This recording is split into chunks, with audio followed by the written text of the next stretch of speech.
The views and opinions expressed on Smack My Pitch Up are those of the panelists and not those of GUI Network, their sponsors, or any of the properties mentioned. Listener discretion is advised. This podcast is rated R for violence, language, and nudity. Well, it's a podcast, so you won't see the nudity. I just do it to make the guest uncomfortable.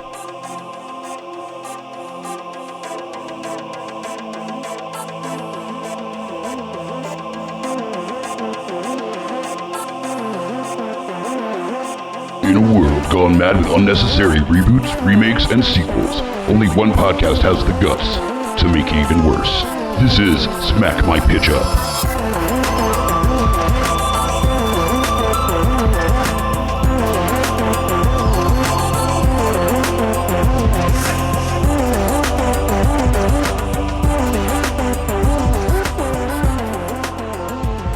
Hello, geeks, and welcome back to Smack My Pitch Up. It has been far too long since we've released an episode, so thank you for your patience, and welcome back to the fold. We are ready to bring you a hotter, fresher sequel to this series in Smack My Pitch Up 2. On Fire. On Fire, The Reckoning.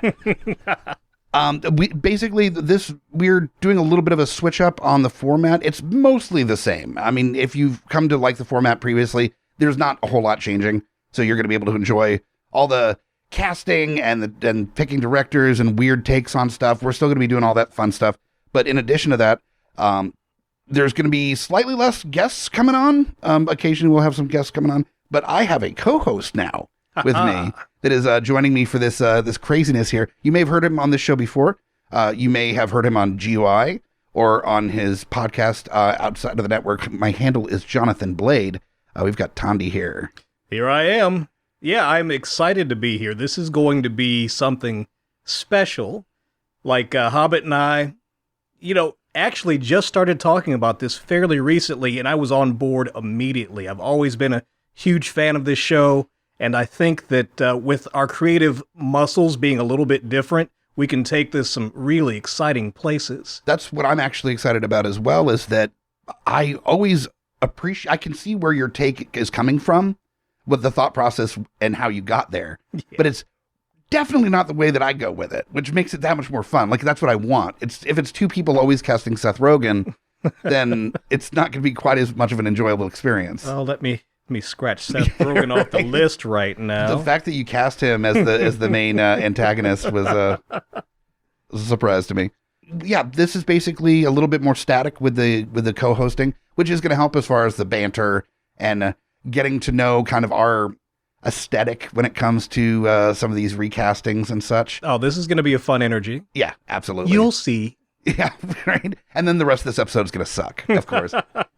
But for our inaugural episode as a team working together to make these remakes even worse than the originals were, we are doing something very brave and very bold. At the same time. At the same time, we are doing Batman. A dark night of podcasting, if you will. Yes, absolutely. And the joy of that is that we've got such a massive place to pull from. Yeah, there's such a large swath of things to pull from, whether it be the movies or the comic books or the cartoons. There's so many different inspirations when it comes to Batman. The possibilities are completely like over the moon. I mean, it's crazy. Yeah, off the chain. Yeah. Actually, one of the inspirations from one of my pitches came from someplace way outside the box. Nice. Mine actually came from a couple different places within the Batman universe, but just approaching it with a different thought process as to, like, we'll get into it when we get into our pitches. Batman has been such a long-standing character in the history of, like, American pop culture. I mean, it was really there before pop culture was even really a thing. In the United States. I don't know if you've seen the movie serials from the 1940s, but if Batman as a cultural icon can survive those, then Batman can do anything. You mean Batman with the floppy Batman ears? The floppy ears. Oh my God, they are the most incredible. And if you think about those old silent movies with like the villain tying the woman to the train tracks kind of deal, it's that, but with Batman, basically. It's the most ridiculous. He's driving like a rental car, and yeah, it's just the Batmobile is a mobile. Like it's just a he's car. just in the daytime. Yeah, it's awesome. There's no budget, zero budget. I mean, No the budget. budget was literally just having a video camera or like a hand crank camera to record this stuff. It's incredible. It's very much that same, or even lower budget than the old Superman serial with Because George the Reeves. Superman serial at least had effects and before Kirk Allen, they had the animated flying in that. Oh, right. So Kirk Allen was first, and then it was George Reeves. Now, I was doing a little bit of research about Batman and the iterations of Batman while we were prepping for this episode. And one thing that I thought was interesting with the animated Batman series, I definitely liked kind of the Art Deco old classic style. And I wondered if that was Art kind Deco, of yep. a play into the era in which Batman first came in, or if it was something else. And actually it was because of the Max Fleischer Superman cartoons. Yeah. That they were trying to think of how to approach it a different way, and they ended up landing on somebody being like, just do the Max Fleischer thing. And they're like, I mean, yeah, that is the obvious choice. We were trying to do something else, but like, that's clearly how we should go with this. I'm trying to remember what separated that art style and the Dark Deco art style that they did in the animated series was because they did the drawings on black. So the base was black, not white. And then, Yep. And that definitely does change it enough where it has a much spookier kind of feel to the Batman stuff. And that was revolutionary at the time. To use a black backing on animation, yeah, that definitely gave it a totally different feel. Definitely. So, what inspired me to think of Batman, not just the movie that's coming out shortly, and not just the thing that inspired one of my pitches, but I found a YouTube channel that basically the entire channel is doing, who's the documentarian that did the Civil War and baseball and... Oh, you're talking about, what's his face, the PBS guy. Yes. Yes. The PBS guy. Yeah. So... Ken Burns. Ken Burns. The entire channel there's a coffee table book called Batman 1919 to 1939, and it's like an alternate universe take on Batman, but it has like pictures and stories, and it's supposed to take place in the real world of this Batman mythos that started after World War I, and the entire channel is just Batman after World War I, and all these in-canon comic book stories translated to something that is more real world and something that is period specific. So it even has like a Court of Owls story, which doesn't really work for what they're presenting, but it's really interesting to see it presented in the Ken Burns style. I'm going to have to check that out because that's not too far off from where I was kind of going with my approach to this. Oh my. I've always been a fan of the Art Deco style. It's very fun. It's a little bit campy. But it's also just fun, and it's really clean lines. I love it, and so and also as a fan of like the rockabilly stylings and stuff, there was a lot of Art Deco like that's like the 30s and 40s stuff, but a lot of that rolls over into the old cars that they turned into hot rods, and like a lot of that style that's like left over for like and the diner poor kids. style And diner style, definitely. Yeah. So I've always been a big fan of that, and the fact that got incorporated into the animated series. And also was around the time that Batman came out. I thought that was something that was important to include in my version of it, is to have that, like, they pulled it into the some of the live action films as well. Yeah, what was Anton First? Who was the art director for the first two Batman? Oh, the first Batman movie, because he killed himself after that. I think it was Anton First. He designed that Gotham City that was like big and imposing in the Art Deco style. And I wanted to have a little bit of a lean towards that as well, and not less so the later versions of it that you saw with Batman Forever and Batman and Robin, where they tried to do the like Gothic Art Deco architecture thing, but it was so like flamboyant. It was so stage show at the Warner Brother movie lot kind of thing that it was unbelievable. And that was a choice. They were making a specific choice, just didn't work for everybody. Their conception of Batman. And I think there's a way to do that over the top Batman as well, but that wasn't it. That was clearly not. So going into this version, just to kind of like follow my lead in, is that I decided to make Batman a period piece. where I'm going, where this is like the like late 1930s or early 1940s when Batman first came out, and I'm doing him more as a detective with an alter ego. Where I definitely considered that. Yeah. yeah, and I think it would be so fun, especially with the new Batman movie coming out, where it's set like in the 80s, and there's all these different versions of Batman that are happening with Warner Brothers because they can't pick one to actually stick with to go with their shared universe. So they're making fucking 80s Batman. I guess Joker might be involved from the like Joaquin Phoenix Joker. Who knows? There's like Dark Knight and there's Batfleck and there's all these different versions, and all of them kind of exist in their own spheres of reality that you can do a 1940s Batman. You can do a futuristic Batman. You can do just about anything you want with the character, and it doesn't matter. Definitely. So there's a lot of freedom there, and just to have a like noirs coming back in a real way. With, was it Nightmare Alley and One Night in Soho, and you know a lot of that stylistic. Yeah, the stuff. over the topness of those movies it's something. Yeah, Like it's something that I both like, and I'm like, but it is really cool to present that once again on screen. sure, and it's just so hyper stylized that for something like a Batman movie, I would really have fun having this like hyper stylistic period Batman noir like action movie.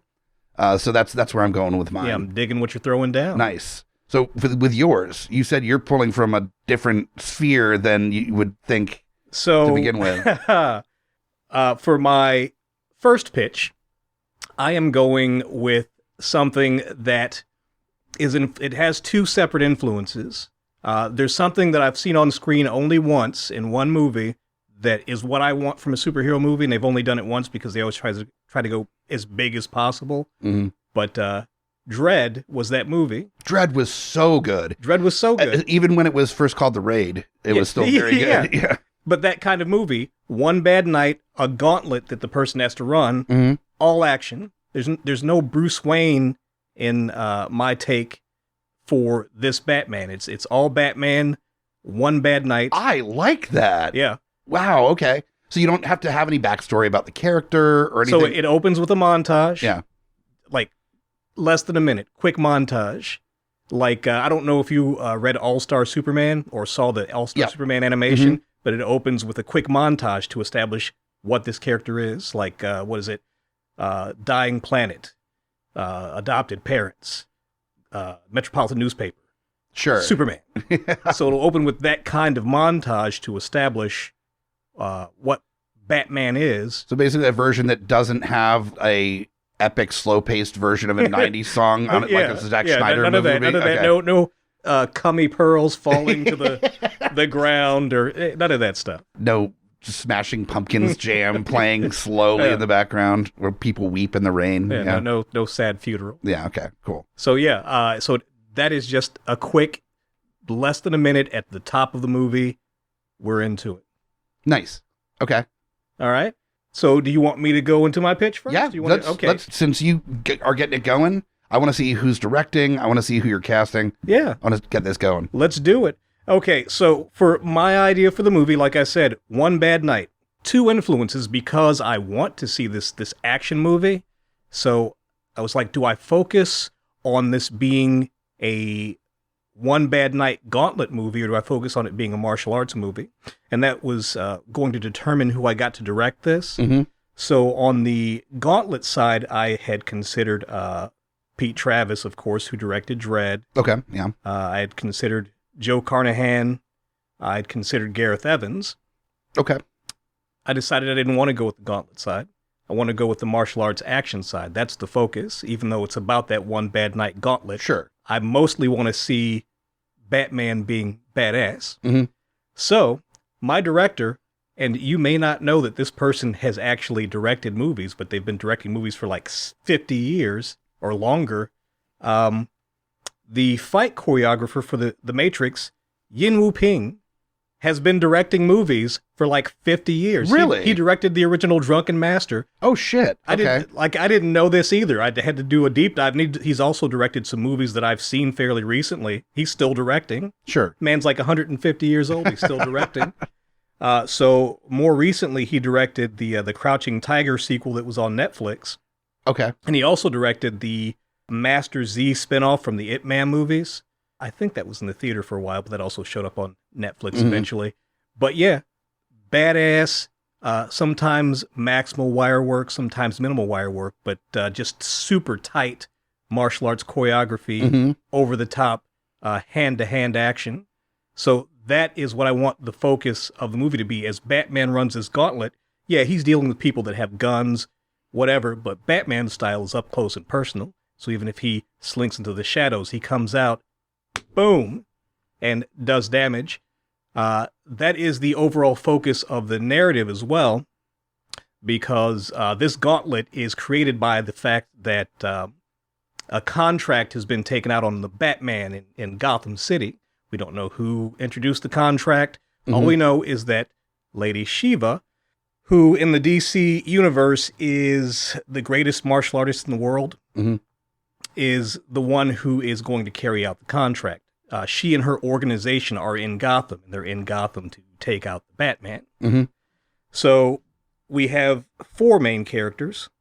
We have the Batman. We have Nightwing, who was brought in to assist. He and Batman are running different parts of this gauntlet functionally until later in the movie. We have Lady Shiva, and we have Kane, who is also a DC character who's connected to Lady Shiva. He is also a martial artist, but his focus is more on military tactics. He is both Lady Shiva's underling and muscle, but also kind of her co-conspirator in this assassin's organization that they're in. Sure. And so it's Batman and Nightwing versus Lady Shiva and Kane and the whole organization.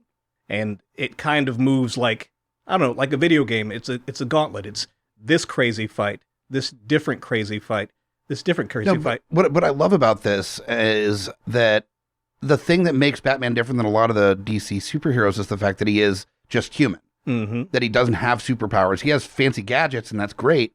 But when he gets injured, he doesn't super heal. Like he can have some foam that he puts on it that makes it medicates it, makes him like not feel the pain. But he's gonna have a gash. Like he's a human man. Yeah, he's hurt. So when you're looking into something like this gauntlet deal, some of my favorite fight sequences in movies or like periods in a movie is when you're seeing somebody getting fucked up in a movie and they don't recover during the movie. Like they're still doing stuff and they have to just fight through the pain. You feel like every step is tearing them apart because of how hurt they are. And in this kind of movie, it's going to accentuate Batman being a person and not being a superhero, but also being flesh and blood, like killable person.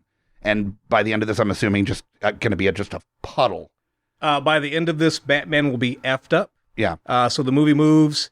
He actually meets Kane, mid-boss at some point. He and Kane go toe-to-toe. Batman physically has the upper hand, but there are also other assassins in the area. Sure. So there's a kind of a stalemate. They go their separate ways. At the end of the movie, they all come back together, and you think it's going to be 2-on-2 because at some point Nightwing and Batman have made their way together.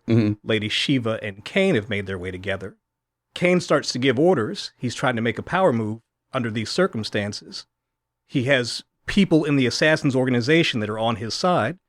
Lady Shiva's like, we've been together as a team for a long time.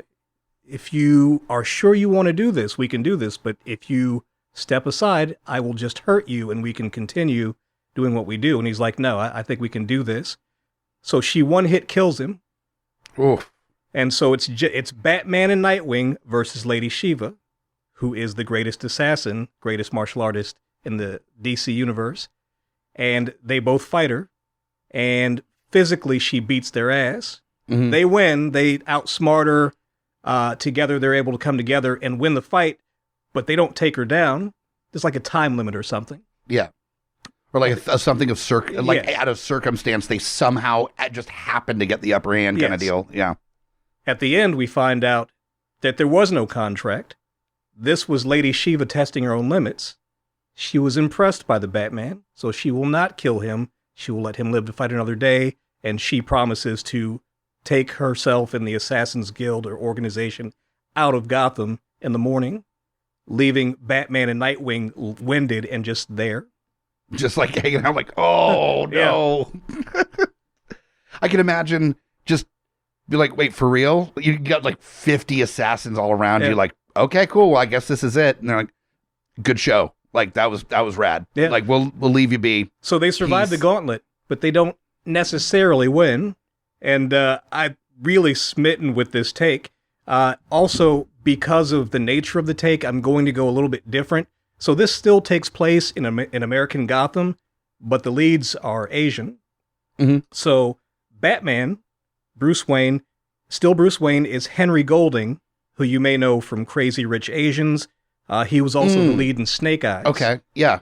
Henry Golding. Not impressed with the Snake Eyes part, but like I really like that actor though. Yeah. He's a handsome dude, and he's biracial, so that's how he has the Wayne name. We can like show the biracial parents in the opening montage, whatever. Nightwing is Ludi Lin, who was Liu Kang in Mortal Kombat. He was Zack in the Power Rangers movie. Okay. I know him from a Black Mirror episode called Striking Vipers, where he was the Asian video game character. Oh, that Anthony Mackie was playing. Yep. I remember that episode. That was an interesting episode. So he's the Nightwing in this story. There's an Alfred who's part of the story, but he's the man on the comms. You don't actually see or interact with Alfred. Mm-hmm. Alfred's not Asian. I actually casted a voice actor for this because I'd seen him in something recently. I'd seen him on The Witcher, like as a person, not as a voice actor. Sure. Graham McTavish, and you don't know that name, but you may know his voice because he voice acts in a lot of stuff, but most recently and famously, he was the voice of Dracula in the Castlevania Netflix series. Oh, okay. So he's got a really strong voice for, British dude, commanding presence, liked him. Lady Shiva. So my first choice for Lady Shiva was somebody who was bigger than this movie. Yeah. So I didn't go with her, but originally I'd wanted to go with Zhang Ziyi, who was in Crouching Tiger, Hidden Dragon, and who was in the Godzilla movies. And I was like, wow, she's so beautiful and she has the experience, and I love her, but she is like one of the four, like there's a name for them in China, the four pillars of their movie stardom. Mm-hmm. She's bigger than this movie. Sure. So instead of going with Zhang Ziyi, I decided to, because I'd seen her recently in something, Kristen Crook, who was Lana Lang on Smallville. She was Chun-Li in the Street Fighter: The Legend of Chun-Li. Yeah. Yeah, terrible movie. And but I saw her on the Reacher TV show recently that just came out on Amazon Prime. I'm looking forward to seeing that. I've heard good things. So she's in it, and she's a striking woman. She was just in my head because she's a striking woman. So and she has experience in a fight movie. I was like, she'll be good for this. And with her fight skills, she's also a striking woman. Yes, and she's a striking woman. For Kane, David Kane, I'm going with Scott Adkins. Now, people don't know who Scott Adkins is by name unless they're really huge fans of action movies, but Scott Adkins is an action movie legend. He makes just a string of like, if there was a straight-to-video market as opposed to a straight-to-streaming market, that would be Scott Adkins' wheelhouse. You're talking like 1980s Canon Films kind of fodder. Boom. Yeah. Boom. He is Boyka from the Undisputed movies, which is like 5 movies where he's like this Russian prisoner that gets in prison fights or whatever. Nice. He had to fight Michael Jai White at some point. I think everyone has to fight Michael Jai White at some point. He was Keanu Reeves' stunt double, I think, in the original John Wick. Mm-hmm. He's been around for a long time. Actually, he was Keanu Reeves' stunt double in The Matrix, I think. He's been around for a while, but he's still kicking. He's still, in the action community, like the biggest star in the world. Yeah. They don't really make action stars like him anymore, so like it's Scott Adkins has this market cornered. Nice. He and Michael Jai White are all like off making movies in Asia all the time. Yeah. He's always like the big white villain. I mean, if you're going to have like a thing that you're just shoehorned into and that's just your role in movies from now on, that's not a bad gig. Not at all. That's like watching My Name is Dolomite with Eddie Murphy, where there's a dude that just plays like a racist cop in Dolomite, and they're asking him about what he does. He's like, oh yeah, I was a racist in this. I was a racist cop in this. I was a Klan member in this. And they're like, so you're just a racist? Like, oh yeah, it's a great time being in blaxploitation as the racist white guy. Like it's a great role. It's steady work if you can get it. But he was just super fine with it, just easy and nice as can be, but just, yeah, it's a living. I think more movies should have that tone of that movie tangentially. I think just let's do something, but it's a small movie and you're just, let's do something. And you get the gang together and you just do it. That's a really pleasant time. Oh yeah, definitely. And you see some directors, especially when you're talking about like indies and stuff, have that kind of vibe to it, where it's like, get the gang back together, we're doing another thing. Like Wes Anderson, the budget has improved dramatically for Wes Anderson. Oh yeah, definitely. But the earlier films for sure definitely have a little scrappier vibe. Yeah, a little scrappier vibe that I've always appreciaed. So. As much as scrappy as you can get with Wes Anderson. With affluent white problems. Yes. Yeah, that's oh no, I got a B on my paper and the teacher won't have sex with me. Cool. Like this is a really, really tough life for me. And I'm a jerk. Yeah, and I'm a piece of shit. Yeah. I actually love that movie too, but yeah. Yeah. Oh, but yeah, he's such a terrible person. Kid's a turd. Yeah, absolutely. But yeah, no, I love it. I think that's a great concept. I like the idea that you're doing almost like an action slice of life Batman movie. Where like just it's a one night in Batman's life that, he survives barely, and yeah, that's the movie I'd like to see. I'd actually like to see that with Spider-Man. Like before No Way Home, they were going to do a Craven movie, and I would have loved to have seen a Spider-Man movie where Spider-Man is hunted through the night, and it's just an action movie. Spider-Man's being hunted through the night. Sure, I would have loved to see that. Well, and you could do that with Batman a lot. Actually, a number of superheroes, but specifically Batman. I'm thinking about going with just the kind of trope action movie sequence stuff where you could do like a Die Hard version of Batman, but it's with the Riddler. Mm-hmm. Where you do or Die Hard with a Vengeance, but instead all the clues that you have to do is the Riddler doing it, and then you have Batman and Robin or Nightwing. Well, we may be getting that, so we'll see how that plays out. Yeah. So I think there's a lot of room there, and I like. Yeah, this could be applied to so many characters. Yeah, and the idea. Out. Yeah, loving the idea. Just the idea, yeah. And also, I feel like you could do something, not with Superman, of course, or anybody super powerful, but you could do a movie on a smaller scale, and you just invest in the stunt work, more bang for your buck, basically. Sure, yeah. For that kind of movie. That's awesome. I'm into it. Yeah, exactly, because you have just a few floors of a building or something is all you would really need to do this movie.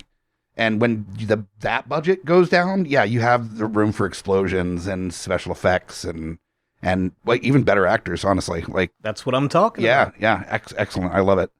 Sweet. Well, mine is nothing like that. But I think it's interesting that we have almost polar opposite approaches to what we're trying to convey with our Batman movies. But both are very reasonable to be included in the storytelling of Batman.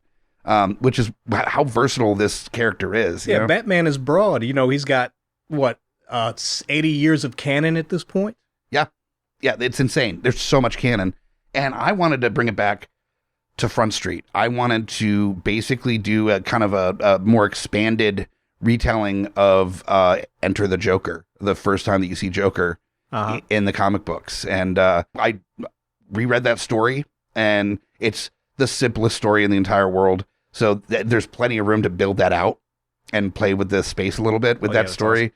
Awesome. And I wanted to have that like very stylistic, like noir 1930s, 1940s vibe, but also incorporating real life things that were happening in that time as well. We're either in war or at the brink of war, depending on what year you set it in. And so there's this clash of cultures that are happening in America. There are American Nazis. There are American socialists. There are the working class. There's worker strikes. There's all this insanity that's happening in the United States in that era. Oh, so you're going to make this actual period stuff part of your... Absolutely. Awesome. Absolutely. And that's what's going to really drive the backstory of this like very simple plot from the comics.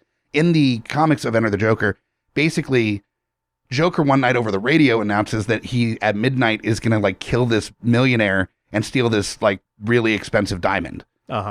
And then midnight comes around, and of course he's getting guarded by everybody, and midnight comes around and he starts like suffocating and he dies at midnight. and then they go to check the diamond that's locked away in a safe, and it's a fake. It's a glass reproduction. Fugazi. Yeah. And then the mustache twirl of it all with Joker is that he poisoned the dude the night before with something that took 24 hours to enter into his bloodstream, and also replaced the diamond at the same time. So the caper had been done. So when he announced it, it was already completed. Just for the theater. It was for the theater of it. So it was the thing with the Joker is that it's not like the Riddler where he's giving you an opportunity to actually solve the riddles. The things are already in motion with the Joker. He doesn't care about playing fair. I think there's even a line in that comic where if you're going to tangle with the Joker, expect like low shots or something. That he does not play fair. He's never played fair, and he takes delight in being one step ahead of people, whether it's cheating or not. And so I like that vibe for the Joker of being like, no, I'm going to win no matter what. And around that time, you're also dealing with, there was a big anarchist movement in this country as well. You think of anarchism as this like 1980s punk rock thing, but no, it's been around for hundreds of years. Started World War I. Yeah. And so to carry that over, and there was a lot of American anarchists in the 1930s and 40s as well, especially with all the war that was happening in the world. People being like, this is bullshit. So having Joker be an extension of that, but more the manic, non-political, like chaotic element of anarchism, as opposed to the politically driven and socially conscious version of anarchism. You know, he's the scary, like dark mirror version of anarchism. Definitely. And you really have to wonder what the manifestation of that personality type looks like in that era. Sure. Because it's going to be way different. And it's going to be, you know, he could look like kind of like everybody else, but almost just a little bit like there's something off about him, you know, and got the crazy eyes. Yeah, the crazy eyes for sure.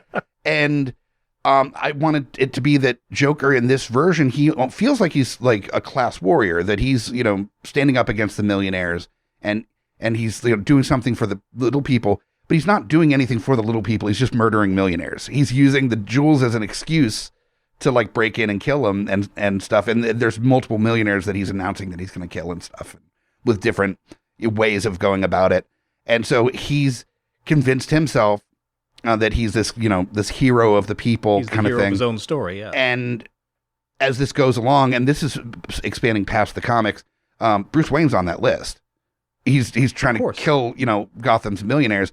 And another issue is that, you know, this is crime-riddled Gotham, so there's a lot of heist stuff that's actually getting in the way of the gangsters in town that are trying to do their own crime, you know?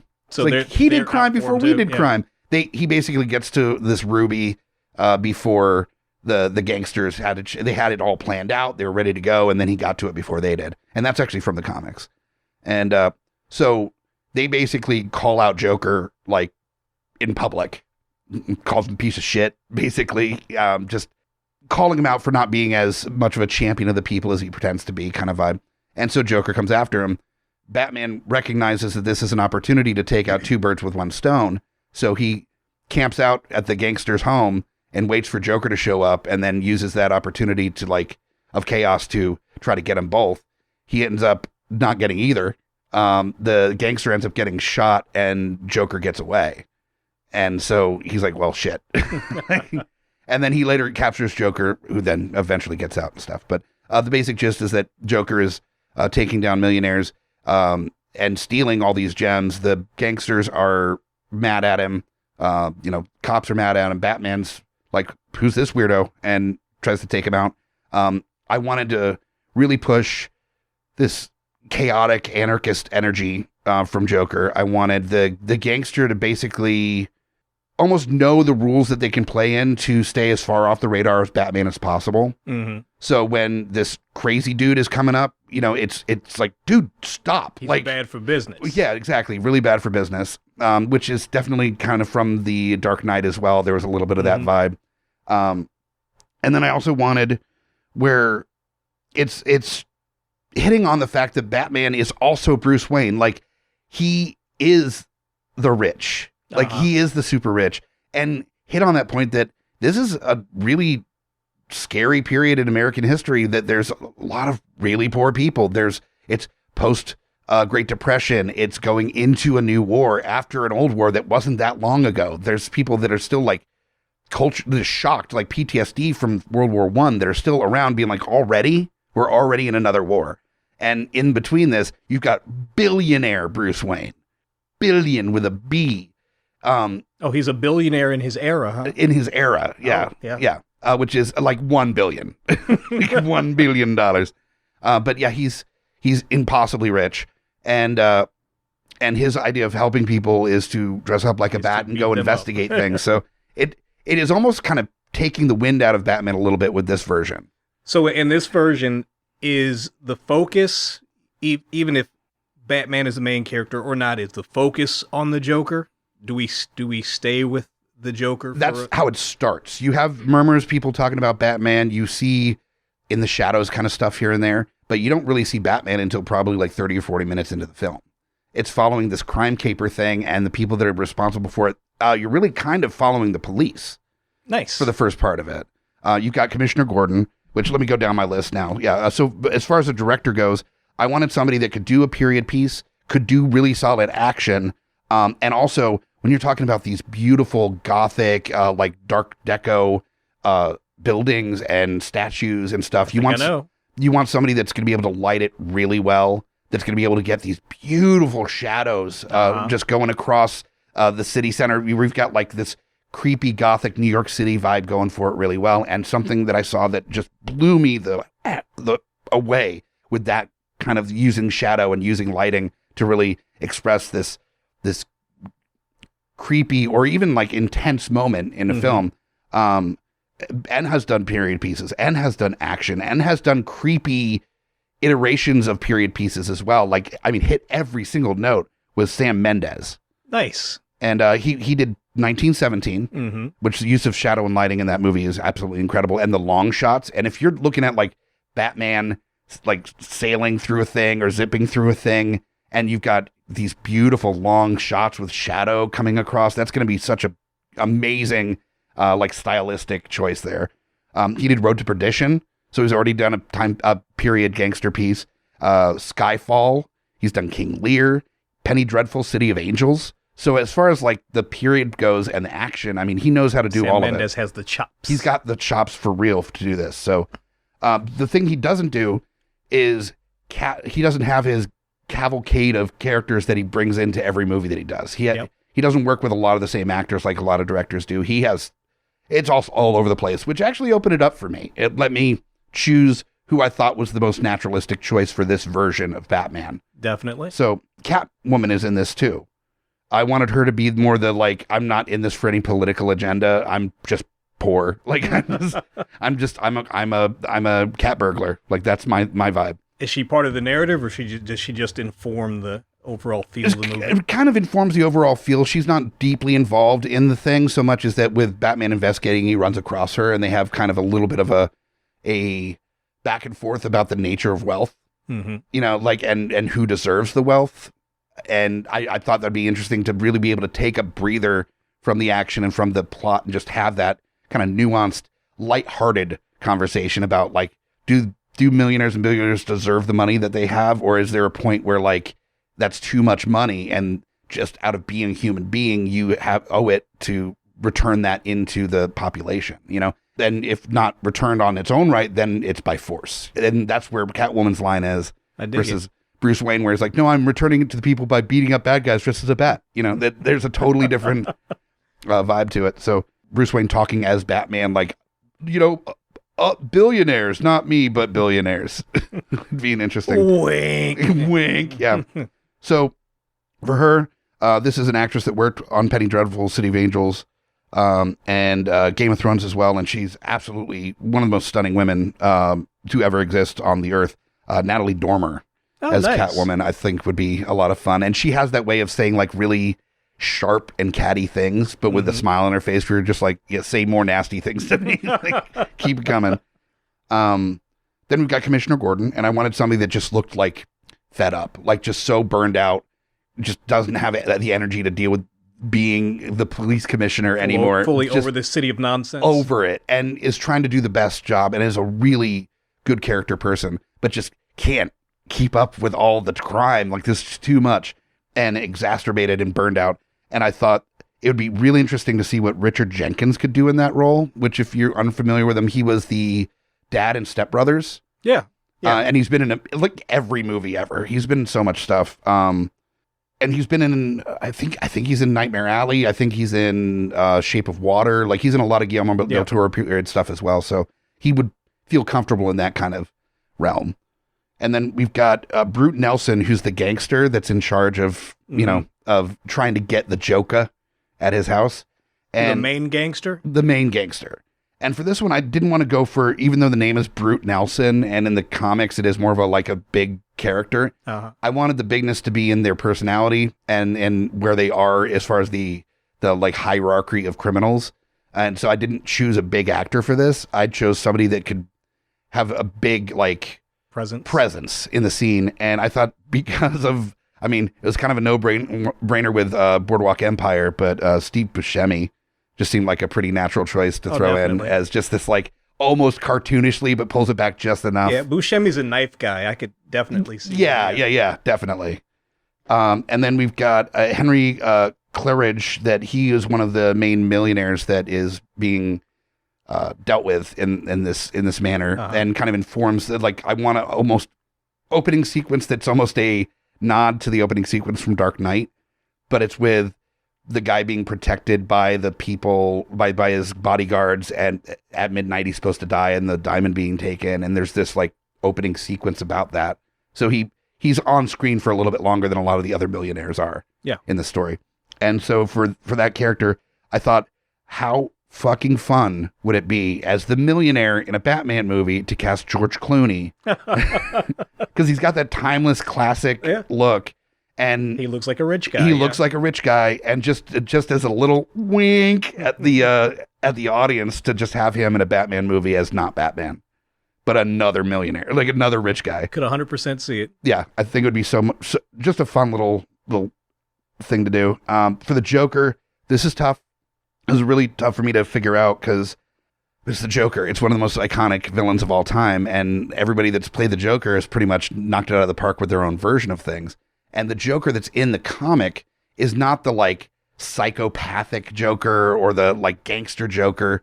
He's more of a setting things in motion and step back and see what happens kind of Joker. Even though he already knows what the results are going to be, he's a lot more methodical and even a little bit more muted than some of the other Jokers that you've seen on screen. It's there's a little bit of a evil genius vibe to him, as opposed to the flower that shoots poison kind of gadget thing. Yeah, the take, he's got as long a history as Batman almost. So exactly. Of course, there are infinite takes on that character. Exactly. And so I wanted somebody that would be able to have that quiet, chaotic tone to them.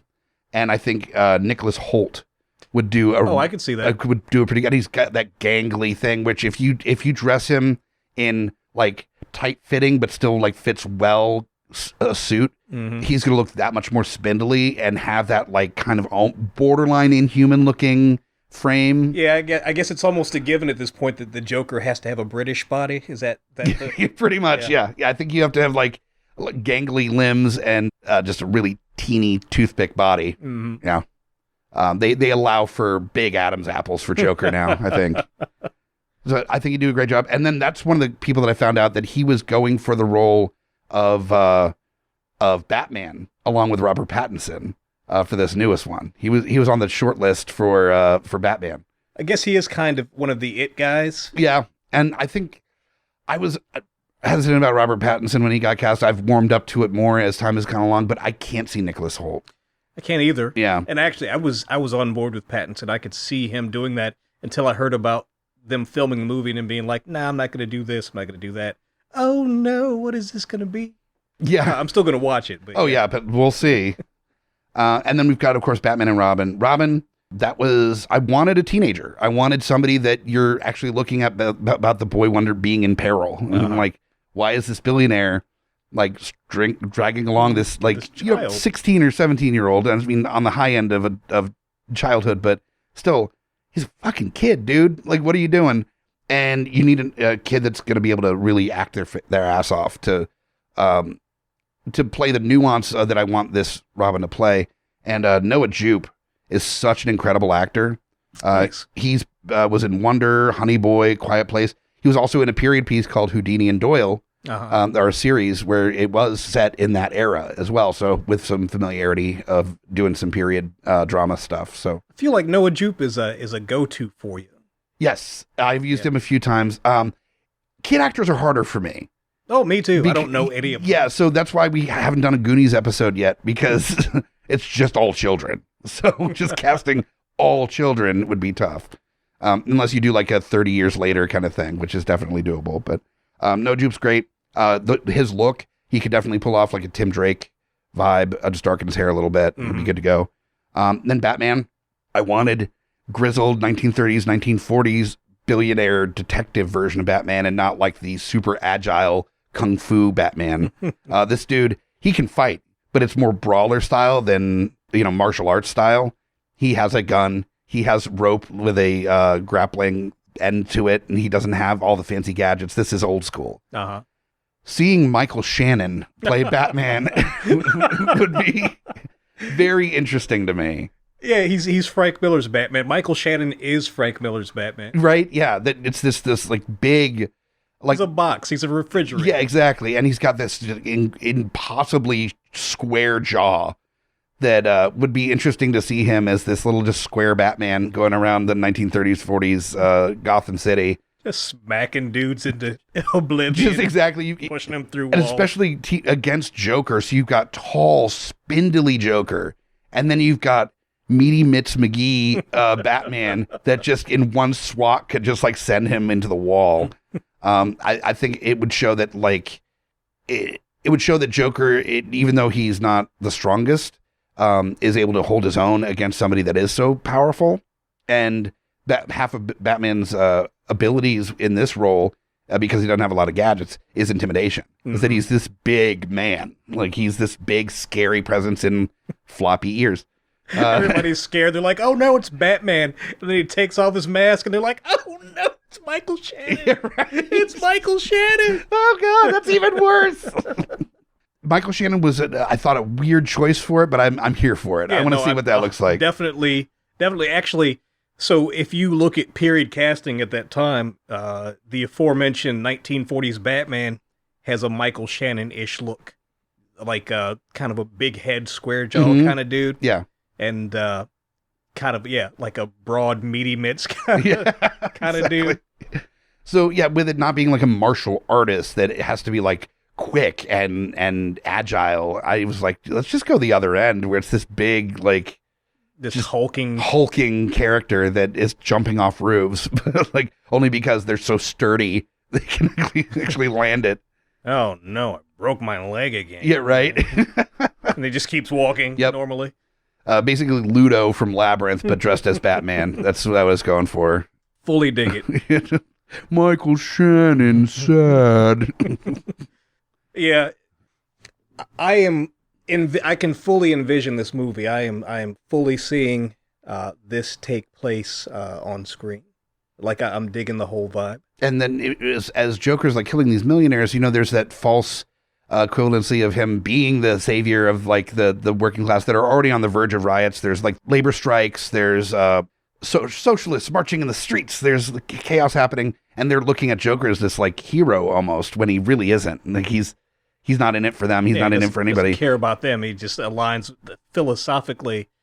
He aligns with what they're doing in the moment. Yeah, and Batman is basically the ACLU of heroes, where he's going to protect bad guys and good guys, billionaires and poor people, because like everyone deserves to live free and safe, and the poors are like no, the millionaires, really, that's what you're going to spend your time with, protecting the millionaires, and are kind of pissed at Batman.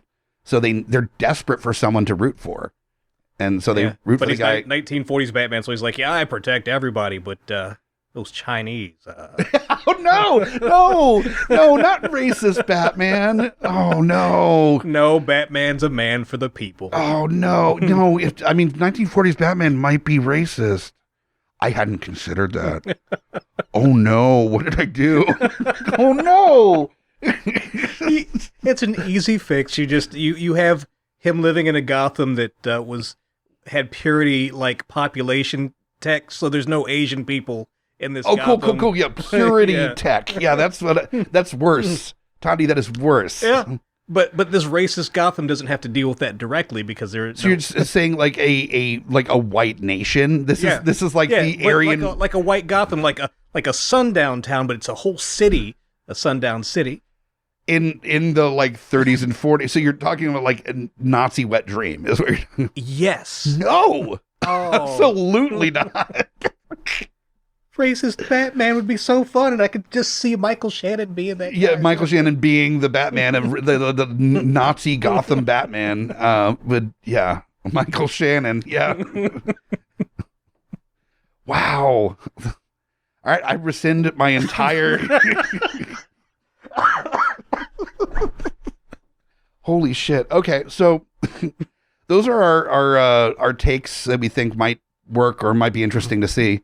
These are the next are the remix takes, the ones that are remix, a little bit more out of bounds, a little weirder, and they're always interesting. We don't need to spend a lot of time with the remix most of the time. The remix is where the good time is. Yeah. So what do you have for your remix? So my remix is actually the take that got the most love. I'm going dark comedy, like dark comedy. Yeah.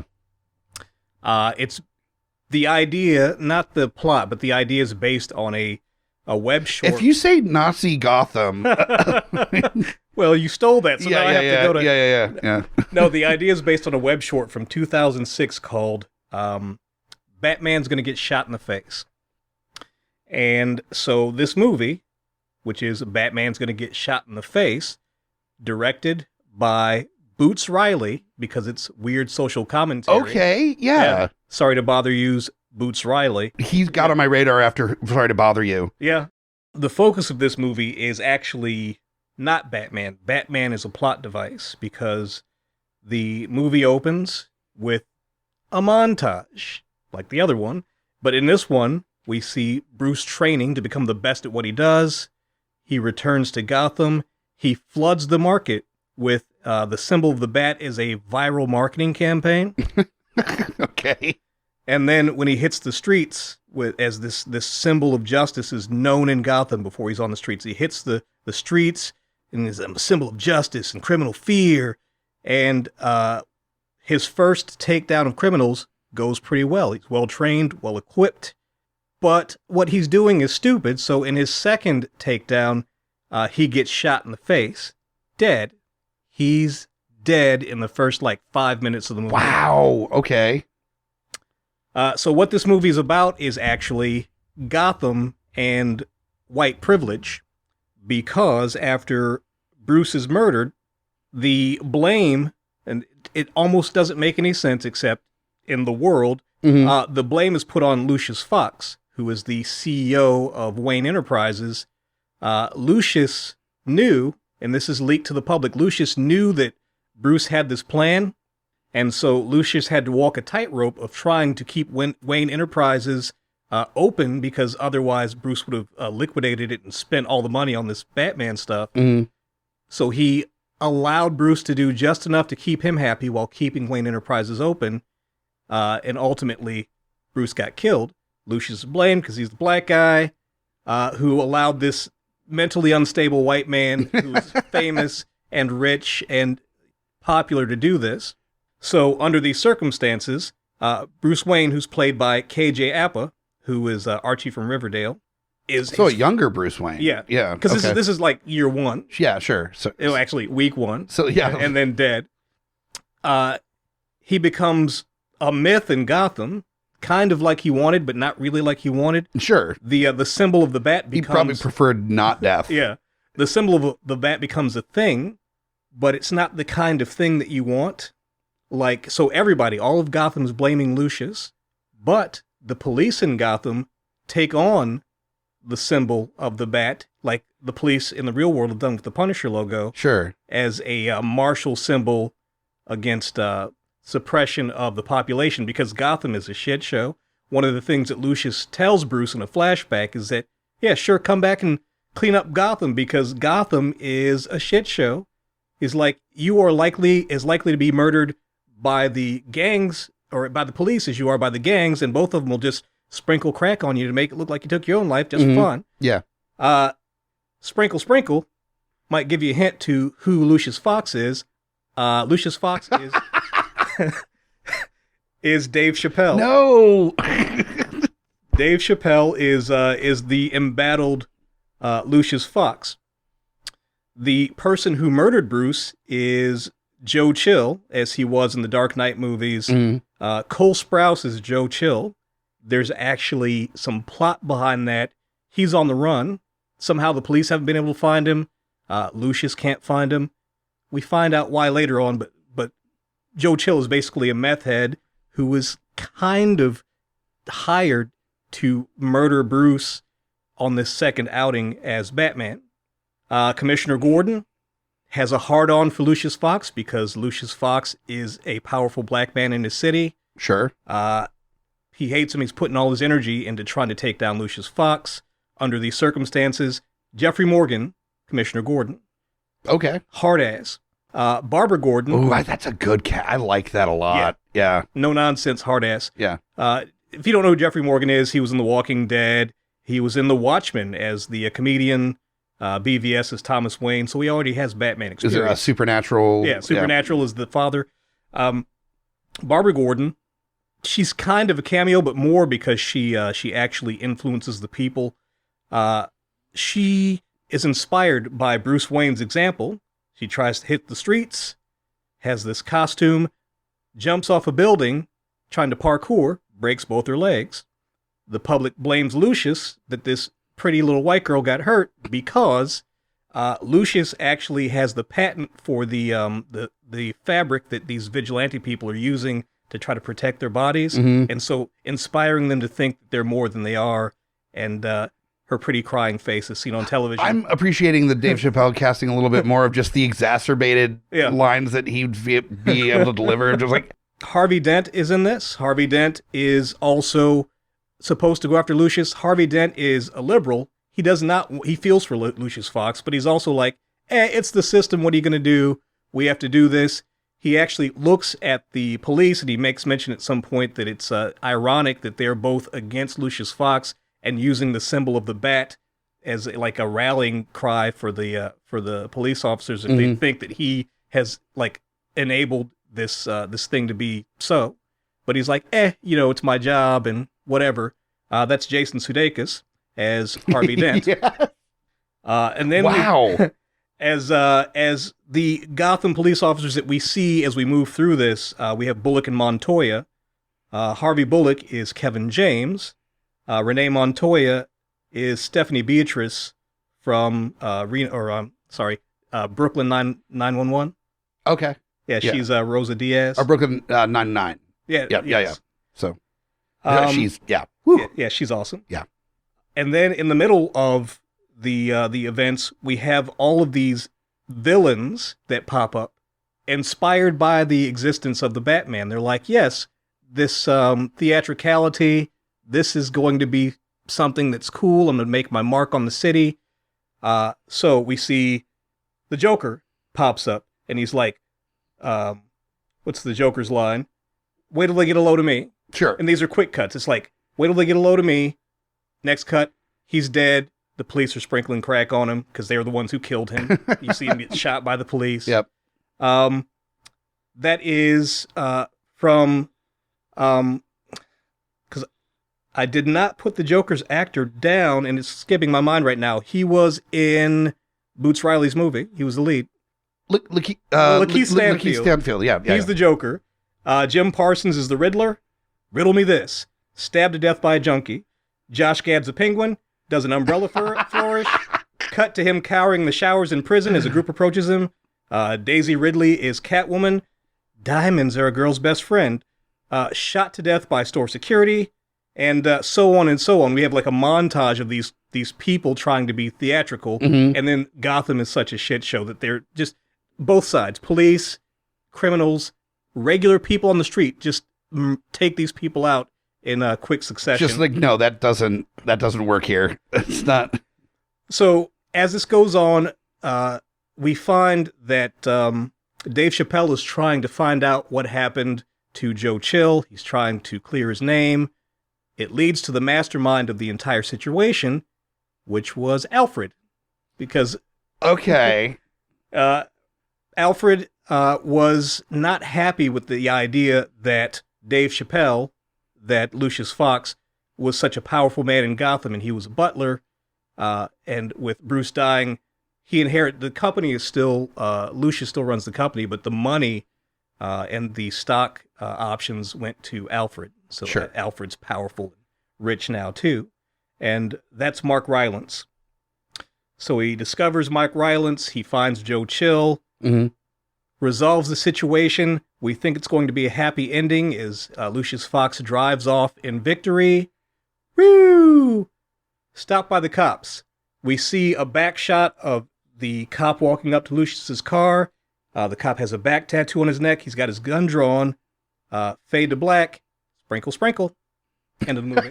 Jesus Christ. A lot of crack sprinkling in this version. Yeah. Decidedly 100% more crack sprinkling than any Batman movie that I've seen. I don't remember that many crack sprinkling scenes in previous Batmans. I don't remember Batman 66 when they were doing the Bat-Tootsie and somebody sprinkling crack on somebody It's in the like background. fairy dust, like Batmite, sprinkled fairy dust on the whole thing. There we go. Perfect. You didn't cast Batmite. My version is not as good. That was fantastic. Fuck. I decided to do the thing that nobody nowadays wants to do with comic book movies, is to lean in as hard as they did in like the early 90s with I mean, you're talking about the era of Dick Tracy, The Phantom, The Shadow, like these comic book movies, and then even the TV movies where you've got the Shield movie, or Nick Fury, Agent of Shield, with the Hoff as Nick Fury, and it's such garbage. It's so much campy fun. But if you could do a version of that where it knows how bad it is, so it really plays with that space of being overly campy, like and the Trial of the Incredible Hulk. Yeah, where you just get like have a lot of fun with the campiness and just go over the top intentionally and just live there. And there's one director that actually did a Marvel movie that was the closest to that tone that I've seen in modern superhero movies, was Captain America: The First Avenger, and Nice. that is Joe Johnston, who also did the motherfucking Rocketeer. Rocketeer, yeah. And if that tone is almost too good, like I want him to like lean back a little bit and be like, no, I don't want it to be approachable. I want it to be so obnoxiously like bad sets that you know is a set, like very boxy, like gangster suits that are pastel colored. I mean, just like really lean in super hard, where even Jerry Bruckheimer is just like, well, okay, that is too much color. You want expensive Goofy. Yeah. Expensive Goofy is 100% where I'm going, where I think Joe Johnston knows how to do that nuanced, that if you gave him carte blanche to just go wild with it and just unleash the beast a little bit, he would have so much fun in that space to just go. So big actors being cartoon versions of these characters, living in this very Dick Tracy-esque Gotham, where all the, like, it looks like hand-drawn backgrounds and, like incredibly brightly colored and well-lit gangster suits. And yeah, and it could be like, ooh, bring back the overdone matte paintings for the background. Yes, absolutely. And hard, long shadows. Yep.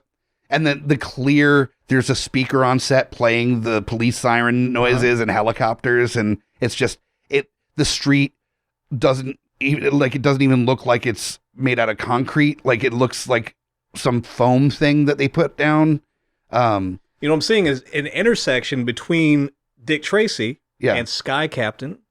Yes. Oh, I'd love to have some of that like retro future Sky Captain kind of vibe to it as well, because I loved in Batman the Animated Series, they just had blimps everywhere, just rolling around the city. London. It was just a normal thing. That's great. So Joe Johnston, who did Captain America, The Rocketeer, Honey, I Shrunk the Kids, Jumanji, The Wolfman, the live action elements of Pagemaster, Jurassic Park 3. So he's got a lot of hits and a lot of misses, and I kind of like that. It's perfect.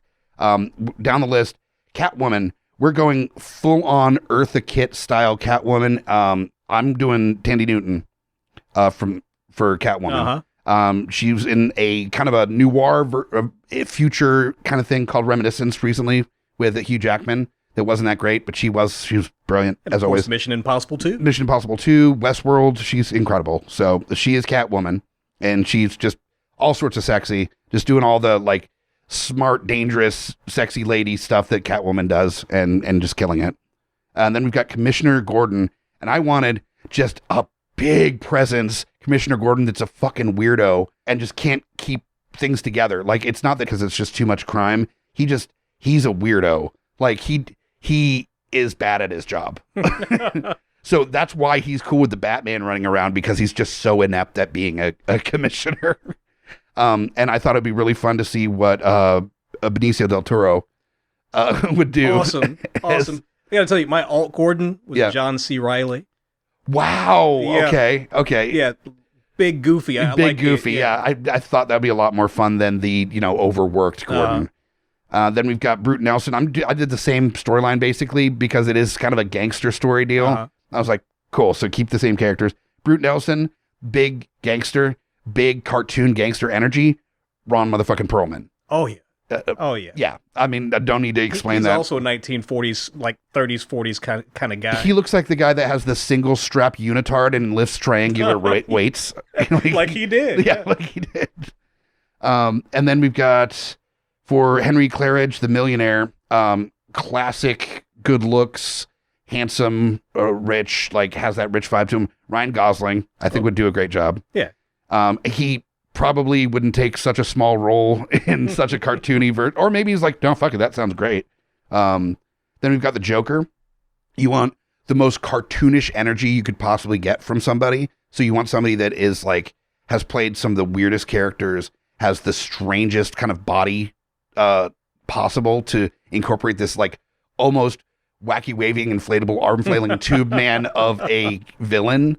And so I could think of no one better to do that than to, get some great makeup on him and throw him out there in the world. Doug Jones. Oh, that'd be awesome. Who's done everything ever. He's the guy, the go-to guy for any kind of prosthetic work stuff. He was in The Shape of Water. Won an Oscar for that. He was in Pan's Labyrinth for a couple roles. Hellboy. Mimic was actually where he met Guillermo del Toro because he played one of the creatures. Mm-hmm. And they got along so well. And I saw him at a Q&A at a convention. He said the real trick, besides his just weird body shape, is that he's pleasant to people. He's in the chair for 6 to 12 hours sometimes getting all this makeup done. And he's polite to the makeup artists. And he's like nice and engaging and has conversations with people, and it's just nice. And so he gets work because people are happy to work with him. I could see that. Yeah, I mean, and you definitely have to be patient to be the kind of person who's just, your job is to sit in the chair for 8 hours a day or whatever. Yeah, and then you got 2 hours of being like, ooh, and then you have to take, then into 3 hours of taking it off. Yeah. So, and he was so sweet. He was such a sweet man when I saw him in Q&A. So yeah, Doug Jones is the Joker. I think he would be so insanely over the top. It'd be so much fun. Then we've got Robin. I went with Ty Simpkins, who was in Jurassic World. Iron Man 3 is the kid, and Insidious. And with that, I almost kind of want the kid to be the one that isn't the zany one. Like Robin is the one that's kind of grounded in reality, and all this shit is happening around him. Nice. So it's like the world is just this fucking cartoon, and it's insane. And Robin is wearing, the Robin outfit, and it looks ridiculous, and he knows it looks ridiculous. And he knows all this stuff is crazy, and it's just like he doesn't understand why. And he's Daria up in this piece. Kind of like seriously, just not.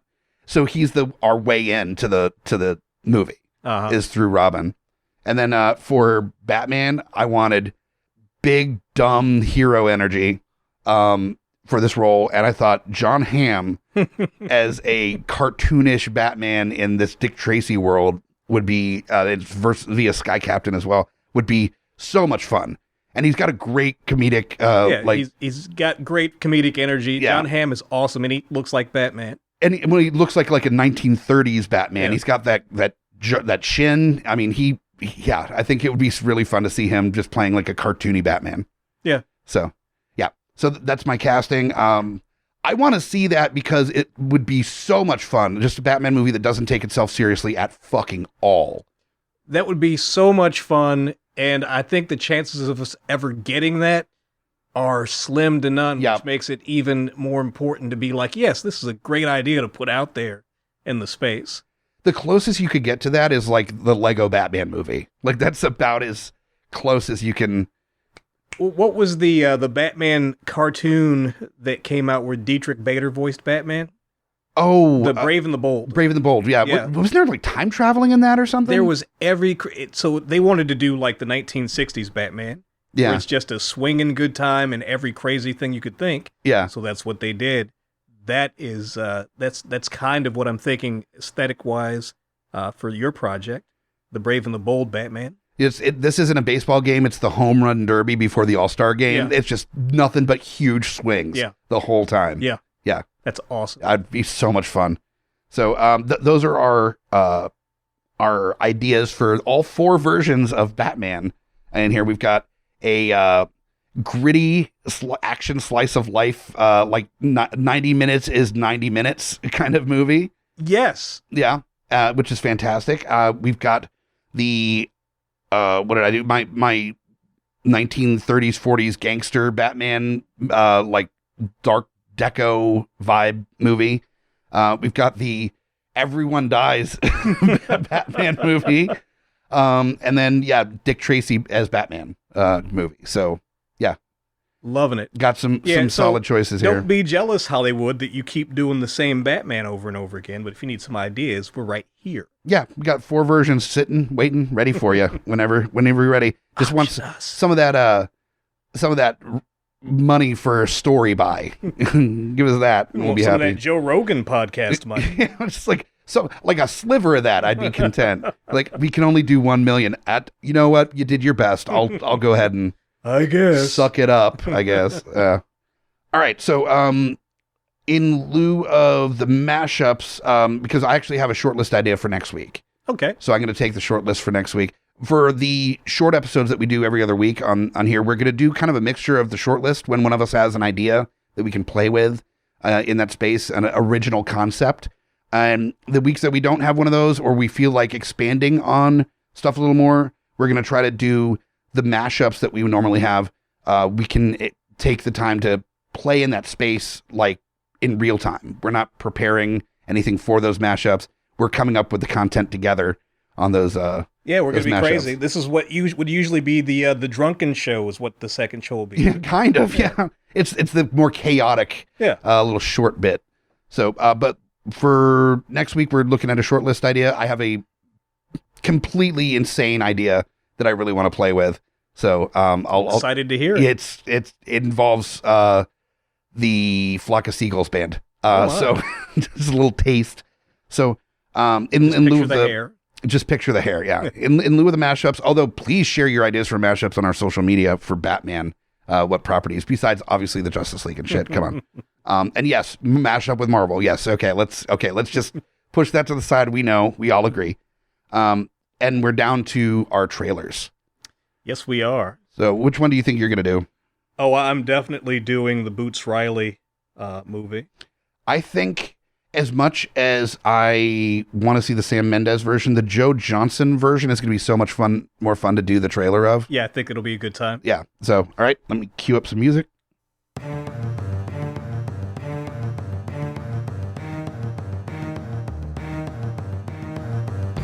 From the mind that brought you Captain America, First Avenger, The Rocketeer, and The Wolfman, comes a timeless showing of The Dark Knight. Join us in 1940s Gotham. War ravages in Europe, and a disregard for the police happening in the streets.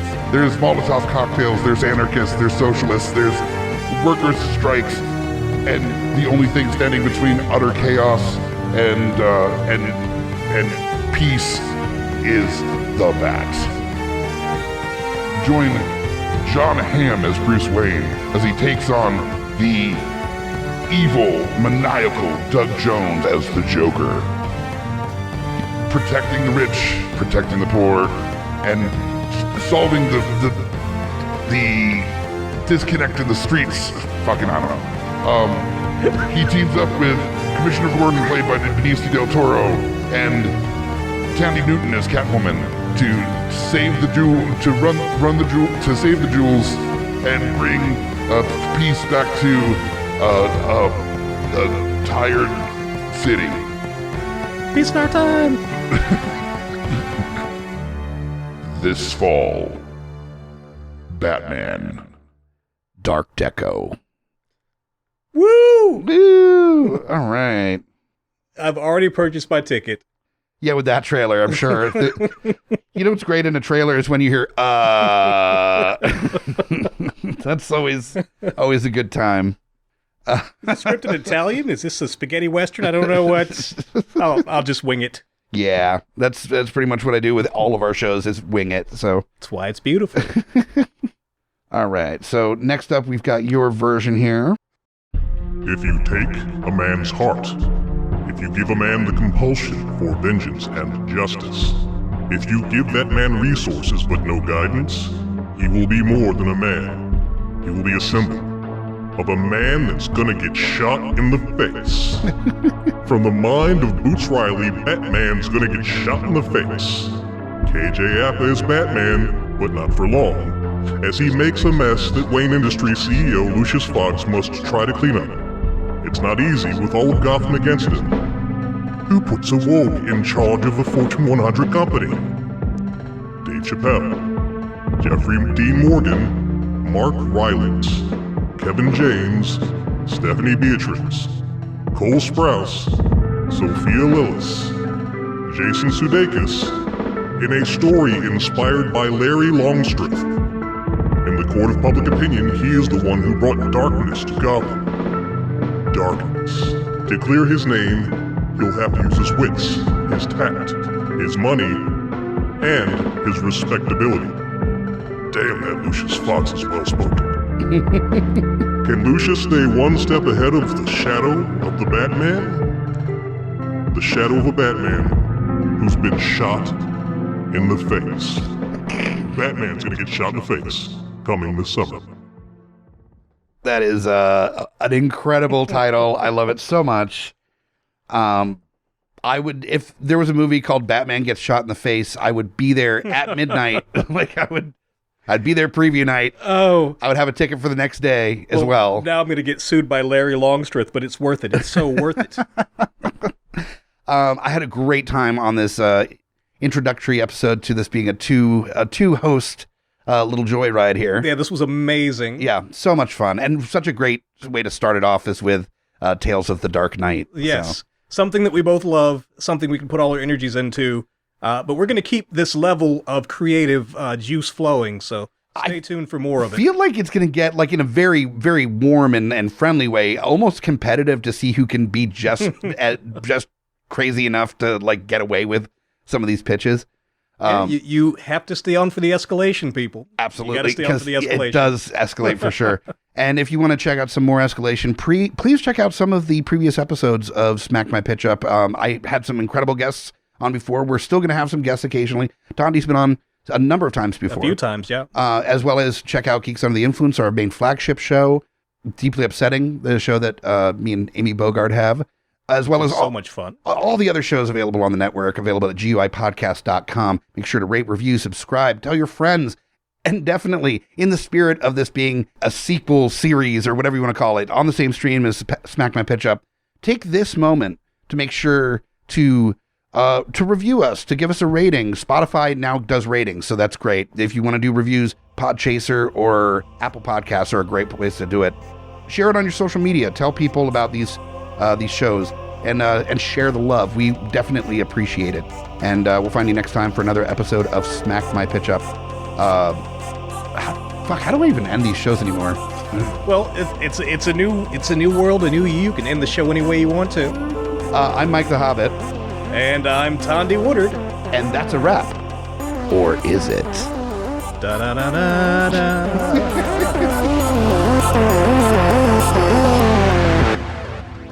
GUIPodcast.com.